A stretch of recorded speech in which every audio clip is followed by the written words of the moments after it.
এত ভয় কেন? কিসের ভয়? আর মাঝে মধ্যে হুঙ্কার দিচ্ছে এনআরসি সিএ হবে, এরা থাকবে আর ওরা থাকবে। দিল্লির কর্তাবাবুরা বলছে।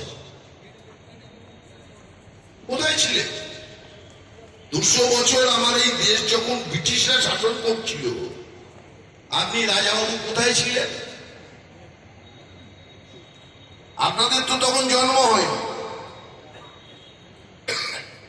ধরুন আমিও জন্মাইনি, কিন্তু আমরা একটা ভাবধারা, একটা আদর্শগত জায়গা থেকে আমরা জন্মেছি। ভারতবর্ষের স্বাধীনতার আন্দোলন লড়েছিল ভারতবর্ষের জাতীয় কংগ্রেস। ইংরেজকে তাড়ানোর ব্যাপারে বহু মানুষকে সঙ্গে নিয়ে কংগ্রেস এই লড়াইটা লড়েছে। আপনাদের